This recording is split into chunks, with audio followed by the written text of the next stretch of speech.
Não há uma língua portuguesa, há línguas em português. E se tornou uma língua muito diversa. Nossa terra, linda terra, é filha de Portugal. Falamos a mesma língua, mas ela não é falada da mesma maneira. O que faz a memória é a palavra, a conversa familiar. O único momento português é lembrar que existe sua terra natal. Né?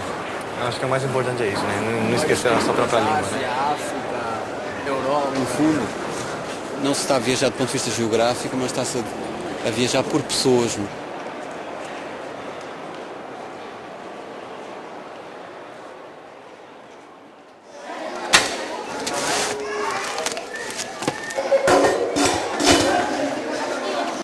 Eu acho que a língua portuguesa é hoje talvez uma das línguas europeias com maior vivacidade, com maior dinamismo. Não por causa de nenhuma essência especial do português, mas por causa de uma razão histórica aconteceu o Brasil, em que, digamos que Portugal deu origem a um filho maior que o próprio pai, né? A língua passou a ser gerida por outros mecanismos de cultura. Depois aconteceram os países africanos que introduziram na língua portuguesa alguns fatores de mudança, de coloração, que tornam o português hoje realmente uma língua que aceita muito, que é capaz de introduzir tonalidades e variações que enriquecem muito a língua portuguesa, não só do ponto de vista linguístico, mas quanto ela pode traduzir culturas. Foi notável, foi depois de um processo histórico que está para além da língua, como é que estas culturas se mestiçaram e a certa altura o português perdeu o dono, quer dizer, ficou sem dono, felizmente, não é?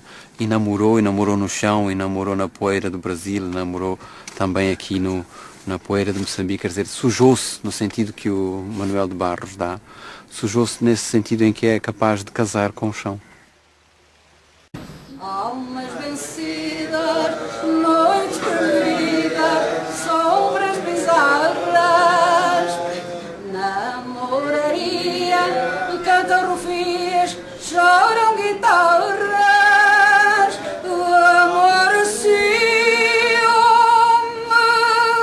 cinzas e lume, hurtado, tudo isto existe. Tudo isto é triste, tudo isto é fado. Amor ciúme, cinzas e lume hurtado. Tudo isto existe, tudo isto é triste, tudo isto é fado. Nós temos sempre necessidade de pertencer a alguma coisa e parece que a liberdade plena seria de não pertencer a coisa nenhuma, não é? Mas como é que se pode não pertencer à língua que se aprendeu, à língua com que se comunica, à língua e neste caso com que se escreve?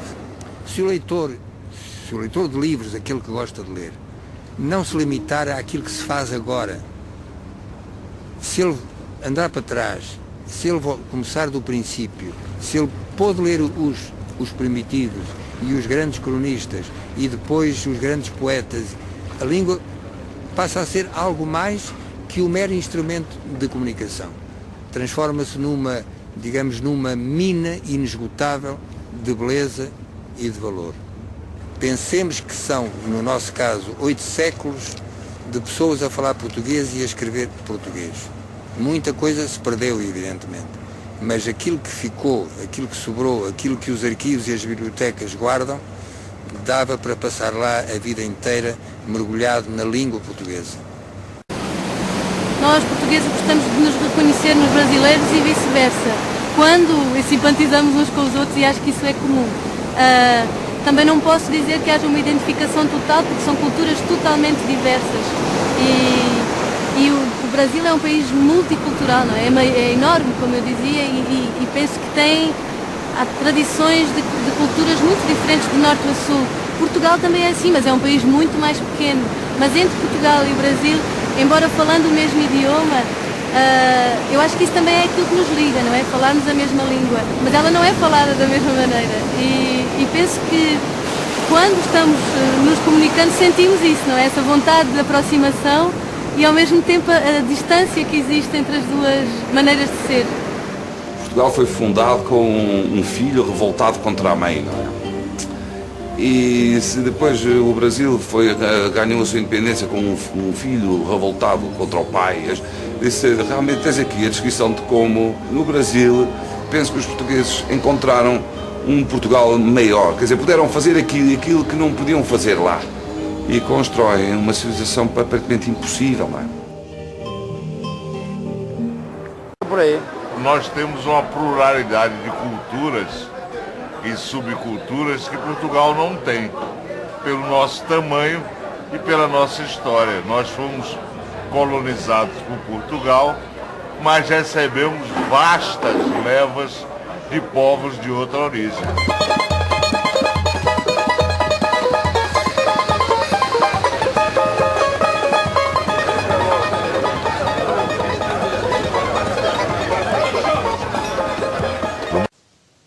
Gostaria de exaltar em bom tupi as belezas do meu país, que seria a língua que nós deveríamos de falar, foi a língua do Brasil, assim como tem as línguas moçambicanas, o crioulo da Guiné, de São Tomé, de Cabo Verde, tem os quimbundos, umbundos e quicongos da Angola.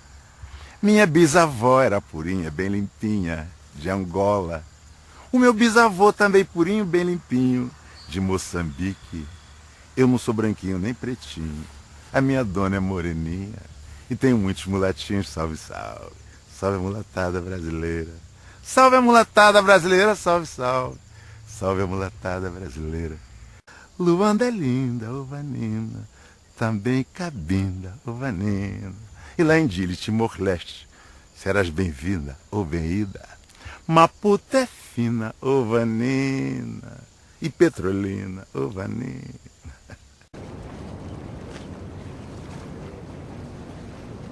Sucede às vezes, não sei se repetirá isso hoje, que quando o sol se põe, quando o sol desaparece, o vento, que neste caso há um pouco de vento, o vento para. Não sei explicar porque é que acontece isso, mas às vezes sucede, ou será por acaso, talvez, será. Quase me apetece dizer que não há uma língua portuguesa, há línguas em português. É uma língua que tinha de passar, como inevitavelmente teria de passar, claro, por transformações segundo os lugares onde a falam, as culturas, as influências.